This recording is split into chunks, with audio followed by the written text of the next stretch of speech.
Kasabay nga po ng pagkakaroon ng Golden State Warriors ng 3-game lose streak, hinahanap na rin naman nga po ngayon ng kanilang mga fans si Klay Thompson. Yan naman ang ating unang balita ngayon na susundan ko na rin ng storyang nag-aagawan na nga po sa pwesto sina James Harden at Russell Westbrook. Pag-uusapan na rin natin ngayon ang balitang nagbabalik na nga po ang dalawang defensive player ng Los Angeles Lakers. Kaya mga idol, tara, halina't umpisahan na natin to.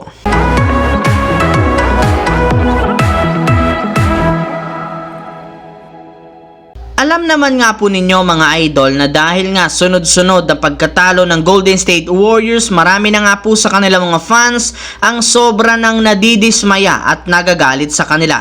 May ilan na nga po sa kanilang mga nagsasabi na kailangan na nga po ni Stephen Curry ng katulong sa kanilang mga laban gayong predictable nga muli ang kanilang opensa. Yes mga idol, parati nga po silang nagdedepende sa scoring at playmaking ni Stephen Curry sa kanilang mga laro gayong maging ang kanyang katandem na si Klay Thompson nawawala na naman. Para nga po sa inyong kalaman, simula nga po sa pag-average ni Thompson last season ng 21.9 points per game, bumagsak na nga ito sa 16 points plus hindi na rin naman nga ganun kaganda ang binibitawan nitong mga tira sa paghina at pagbagal ng kanyang galaw. Kaya hinahanap na nga po ngayon ng mga fans kung nasaan nga ba napunta ang dating bersyon noon ni Klay Thompson gayong kailangan nga po nila ito ng kanilang kupunan ngayon. Samantala, pumunta naman tayo sa ating pangalawang storya sa balitang nag-aagawan na nga po sa pwesto sina James Harden at Russell Westbrook. Bagamat man nagpapatuloy pa rin ang pagkatalo ng Clippers, sinubukan rin naman nga po ng kanilang head coach na si Ty Lue na gumawa ng iba't ibang mga adjustment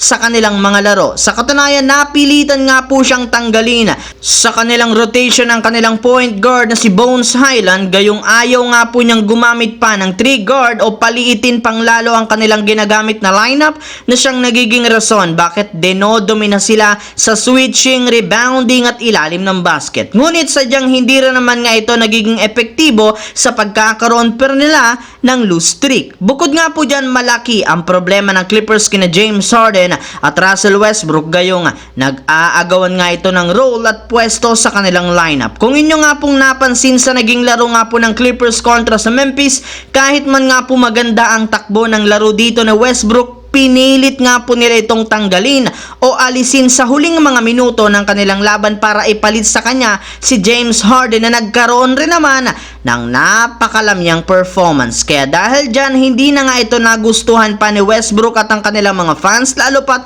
natalo ulit nga dito ang kanilang kupunan. Kaya mukhang isa nga po yan sa mga dapat ayusin ngayon ng Clippers kung gusto man nilang manalo. Habang dumako naman tayo sa ating huling storya ngayon sa balitang nagbabalik na nga po ang dalawang defensive player ng Los Angeles Lakers. Sa kabila nga po mga idol ng pagkapanalo ng Lakers sa huling dalawang larong nito, kailangan pa rin naman nga po nila ng dagdag puwersa sa kanilang lineup since puro comeback win nga ang kanilang nakukuha. At sa kawasortehang palad rin naman, may lumabas naman nga pong balita ngayong araw na mas lalakas na rin naman nga po ngayon ang kanilang team matapos maibalitang pinayagan na official na mga eksperto ang kanilang player na si Jared Vanderbilt na sumama sa kanilang ginagawang 5-on-5 team practice na isa rin namang magandang senyales na malapit na nga po ang kanyang pagbabalik. Kaya dahil dyan, inaasahan na nga po na mas hihigpit pang lalo ang depensa ng Lakers, lalo pat magsasama na nga po ang kanilang dalawang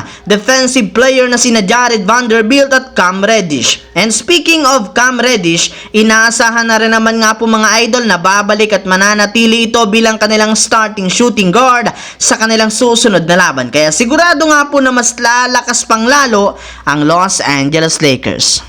Ang videong ito mga idol ay hatid sa inyo ng Aurora Game, isang play-to-earn mobile app na kung saan pwede kang kumita habang nag-e-enjoy ka. Maraming mga games dito mga idol gaya ng Color Game na alam kong siguradong mananalo kayo. Dragon versus Tiger na simple lang, pipili ka lang kung Dragon ba o Tiger ang mananalo. Meron ding Toss a Coin na alam kong alam nyo na at marami pang iba. Sobrang dali lang mag-register, gamit lang ang iyong mobile number, hintayin ang verification code at gumawa ng password. Madali lang din mag-cash in at pag panalo, cash out agad gamit ang iyong GCash account. Kaya ano pang hinihintay nyo mga idol? Mag-download na at manalo. Nasa comment section ang link para makapagsimula na kayo. So yun lamang mga idol, ang ating bagong video ngayon dito na ating pinag-usapan ngayon. Once again, this is your J-Zone TV. Huwag kalimutang mag-like at syempre mag-subscribe na rin. Pindutin ang notification bell sa akin channel